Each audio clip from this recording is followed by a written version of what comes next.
ನಟ ದರ್ಶನ್ ಮತ್ತು ಗ್ಯಾಂಗ್ನಿಂದ ರೇಣುಕಾ ಸ್ವಾಮಿ ಕೊಲೆ ಕೇಸ್ಗೆ ಸಂಬಂಧಪಟ್ಟ ಹಾಗೆ ಇವತ್ತಿನಿಂದ 57ನೇ ಸೆಷನ್ಸ್ ಕೋರ್ಟಿನಲ್ಲಿ ಪ್ರಕರಣದ ಟ್ರಯಲ್ ಅನ್ನ ನಡೆಸಲಾಗುತ್ತೆ. ರೇಣುಕಾ ಸ್ವಾಮಿ ಹತ್ಯೆ ಪ್ರಕರಣ ಸಂಬಂಧವಾಗಿ ಇವತ್ತಿನಿಂದ ನೋಡಿ ಟ್ರಯಲ್ ಆರಂಭ ಆಗ್ತಾ ಇದೆ. ಕೋರ್ಟ್ನಲ್ಲಿ ಸಾಕ್ಷಿಯನ್ನ ಹೇಳಲಿದ್ದಾರೆ ರೇಣುಕಾ ಸ್ವಾಮಿಯ ಪೋಷಕರು. ಮಗನ ಕುರಿತಾಗಿ ಸಂಪೂರ್ಣವಾದಂತಹ ಮಾಹಿತಿಯನ್ನ ನೀಡಲಿದ್ದಾರೆ. ತಂದೆ ಕಾಶಿನಾಥಯ್ಯ ಶಿವನಗೌಡರು ಜೊತೆಗೆ ತಾಯಿ ರತ್ನಪ್ರಭಾ ಅವರು ಇವತ್ತು ಸಾಕ್ಷಿಯನ್ನ ನುಡಿಯಲಿದ್ದಾರೆ. ನ್ಯಾಯಾಧೀಶ IP ನಾಯಕ್ ಅವರಿಂದ ವಿಚಾರಣೆಯನ್ನ ಇವತ್ತು ನಡೆಸಲಾಗುತ್ತೆ. ಖುದ್ದು ಹಾಜರಾಗಿ ಸಾಕ್ಷಿಯನ್ನ ನುಡಿಯಲು ಸಮನ್ಸನ್ನ ಕೂಡ ನೀಡಿತ್ತು ಕೋರ್ಟ್.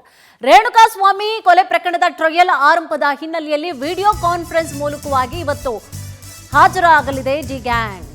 ಜೈಲಿನಿಂದ ವಿಡಿಯೋ ಕಾನ್ಫರೆನ್ಸ್ ಮೂಲಕವಾಗಿ 7 ಆರೋಪಿಗಳು ಇವತ್ತು ಹಾಜರಾಗ್ತಾ ಇದ್ದಾರೆ. ವಿಡಿಯೋ ಕಾನ್ಫರೆನ್ಸ್ ಮೂಲಕವಾಗಿ ಡಿ ಗ್ಯಾಂಗ್ ಇವತ್ತು ಹಾಜರಾಗ್ತಾ ಇದೆ. ಸೊ ಜೈಲಿನಿಂದ ವಿಡಿಯೋ ಕಾನ್ಫರೆನ್ಸ್ ಮೂಲಕವಾಗಿ 7 ಆರೋಪಿಗಳು ಹಾಜರಾಗ್ತಾ ಇದ್ದಾರೆ.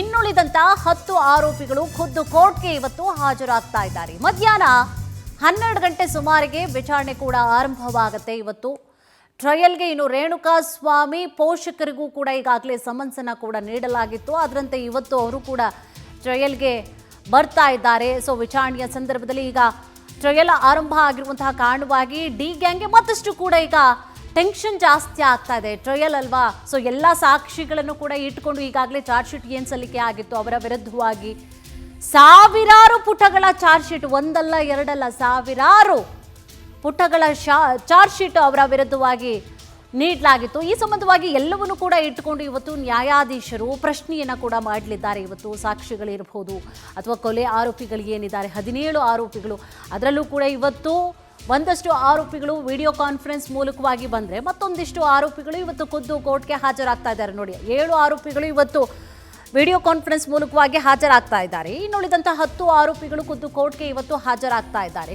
ಸೊ ಆರೋಪಿಗಳು ಒಂದು ಕಡೆ ಇರ್ತಾರೆ, ಸಾಕ್ಷಿಗಳು ಏನಿದೆ, ಚಾರ್ಜ್ ಶೀಟ್ ಏನಿದೆ, ಎಲ್ಲದರ ಬಗ್ಗೆಯೂ ಕೂಡ ಪ್ರತಿಯೊಂದು ಪುಟಗಳನ್ನು ಕೂಡ ಹಿಡ್ಕೊಂಡು ಇವತ್ತು ಪ್ರಶ್ನೆಯನ್ನು ಕೂಡ ಮಾಡಲಿದ್ದಾರೆ. ನೋಡ್ರಿ, ಹಿಂಗಾಗಿದೆ, ಹಿಂಗೆ ಬಂದಿದೆ, ಹಿಂಗಿದೆ ಅಂಥೇಳಿ ಪ್ರಶ್ನೆಯನ್ನು ಕೂಡ ಮಾಡಲಾಗುತ್ತೆ ಇವತ್ತು. ಸೊ ಟ್ರಯಲ್ ಆರಂಭ ಆಗಿರುವಂತಹ ಕಾರಣವಾಗಿ ಮತ್ತಷ್ಟು ಈಗಾಗಲೇ ಡಿ ಗ್ಯಾಂಗ್ಗೆ ಟೆನ್ಷನ್ ಕೂಡ ಶುರುವಾಗ್ಬಿಟ್ಟಿದೆ. ಎಲ್ಲರ ಸಮ್ಮುಖದಲ್ಲಿ ಇವತ್ತು ಪ್ರಶ್ನೆಗಳನ್ನು ಕೂಡ ಕೇಳಲಾಗುತ್ತೆ. ಯಾಕಂದರೆ ಅದಕ್ಕೆ ಸಾಕ್ಷೀಭೂತವಾಗಿ ಬಹಳಷ್ಟು ಈಗಾಗಲೇ ಸಾಕ್ಷಿಗಳನ್ನು ಕೂಡ ಕಲೆ ಹಾಕಲಾಗಿರುವಂಥದ್ದು.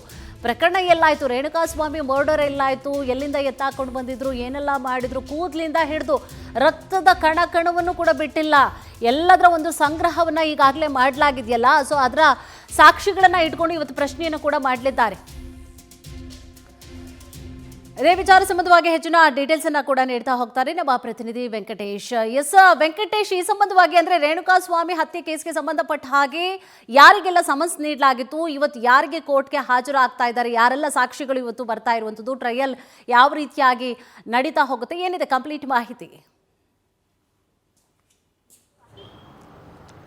ಕುಸುಮ, ಏನು ಚಿತ್ರದುರ್ಗದ ರೇಣುಕಾಸ್ವಾಮಿ ಕೊಲೆ ಪ್ರಕರಣ ಸಂಬಂಧಪಟ್ಟಂತೆ ಈಗಾಗಲೇ ಪೊಲೀಸರು ಕೂಡ ಚಾರ್ಜ್ ಶೀಟ್ ಅನ್ನು ಸಲ್ಲಿಕೆ ಮಾಡಿದ್ದು, ಈಗ ಕೇಸ್ಗೆ ಸಂಬಂಧಪಟ್ಟಂತೆ ಈಗ ಟ್ರಯಲ್ ಕೂಡ ಇವತ್ತಿಂದ ಆರಂಭ ಆಗುತ್ತೆ. ಹಾಗಾಗಿ ಈ ಕೇಸ್ಗೆ ಸಂಬಂಧಪಟ್ಟಂತಹ ಸಾಕ್ಷಿಗಳು ಮತ್ತು ಎವಿಡೆನ್ಸ್ಗಳೇನಿರುತ್ತೆ ಅವೆಲ್ಲವನ್ನು ಕೂಡ ಈಗಾಗಲೇ ಕೋರ್ಟ್ ಪ್ರೊಡ್ಯೂಸ್ ಮಾಡಿರುವಂಥ ಅದರಂತೆ ಏನು ಒಂದು ದೈಹಿಕ ಆಗಿ ಬಂದು ಖುದ್ದು ಹಾಜರಾಗಿ ನ್ಯಾಯಾಲಯದ ಮುಂದೆ ಹೇಳಿಕೆಗಳನ್ನು ಕೊಡಬೇಕು. ಆ ಹಿನ್ನೆಲೆಯಲ್ಲಿ ಕೋರ್ಟ್ನಿಂದ ಸಮನ್ಸ್ ಕೂಡ ಕೊಟ್ಟಿರುವಂಥದ್ದು. ಅದರಲ್ಲಿ ಸಾಕ್ಷಿ ನಂಬರ್ 7 ಮತ್ತು 8 ಏನು ಅವರ ರೇಣುಕಾಸ್ವಾಮಿ ಅವರ ತಂದೆ ತಾಯಿ ಏನಿದ್ದಾರೆ ಅವರಿಗೂ ಕೂಡ ಸಮನ್ಸ್ ಅನ್ನು ಕೊಟ್ಟಿದ್ದಾರೆ. ಅವರು ಇವತ್ತು ನ್ಯಾಯಾಲಯಕ್ಕೆ ಬಂದು ಆ ಪ್ರಕರಣಕ್ಕೆ ಸಂಬಂಧಪಟ್ಟಂತೆ ಏನು ಒಂದು ವಿಚಾರಣೆ ಎದುರಿಸಬೇಕಾಗುತ್ತೆ ಅಂತ ಹೇಳಿದ್ರೆ, ಈ ಮಗ ಯಾವತ್ತು ಮನೆಯಿಂದ ಹೋಗಿದ್ದು, ಅದಾದ ಬಳಿಕ ಆತನ ಕೊಲೆ ಆಗಿದ್ದು ನಿಮಗೆ ಹೇಗೆ ಗೊತ್ತಾಯಿತು, ಆತನ ಹಿನ್ನೆಲೆ ಏನು ಅನ್ನೋದ್ರ ಬಗ್ಗೆ ಕೂಡ ನ್ಯಾಯಾಧೀಶರು ಅಂದ್ರೆ ಅವರ ಪರ ವಕೀಲರು ಪ್ರಶ್ನೆಗಳನ್ನು ಕೇಳ್ತಾರೆ. ಅದಕ್ಕೆ ಉತ್ತರವನ್ನು ಕೂಡ ಕೊಡಬೇಕಾಗುತ್ತೆ.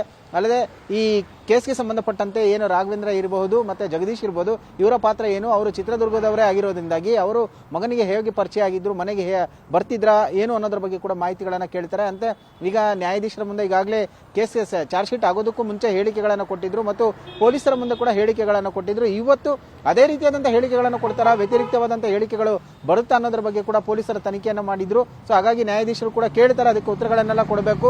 ಸೊ ಅಲ್ಲದೆ ಕ್ರಾಸ್ ಕ್ವಶನ್ಗಳು ಕೂಡ ಕೇಳ್ತಾರೆ, ಅದಕ್ಕೂ ಕೂಡ ಕೊಡಬೇಕಾಗುತ್ತೆ ಇವರು ಉತ್ತರಗಳನ್ನ. ಇವತ್ತು ಖುದ್ದುವಾಗಿ ಅವರು ನ್ಯಾಯಾಲಯಕ್ಕೆ ಬಂದು ವಿಚಾರಣೆನ ಹೆದರಿಸಬೇಕಾಗುತ್ತೆ. ಜೊತೆಗೆ ಈ ಆರೋಪಿಗಳೇನಿದ್ದಾರೆ ಅವರು ಜೈಲಿನಲ್ಲಿ ಇರುವಂತವರು VC ಮೂಲಕ ಹಾಜರಾದರೆ, ಈ ಉಳಿದಂತೆ ಎಲ್ಲವರು ಕೂಡ ನ್ಯಾಯಾಲಯಕ್ಕೆ ಬಂದು ವಿಚಾರಣೆ ಅಂದ್ರೆ ಕೋರ್ಟ್ಗೆ ಹಾಜರಾಗಬೇಕಾಗಿರುವಂತಹದ್ದು. ಕುಸುಮ, ಸದ್ಯ ಇವತ್ತು ಈ ಕೇಸ್ಗೆ ಸಂಬಂಧಪಟ್ಟಂತೆ ಇವತ್ತು ಪ್ರಥಮವಾಗಿ ಒಂದು ಟ್ರಯಲ್ ಕೂಡ ಆರಂಭವಾಗುವಂತಹದ್ದು.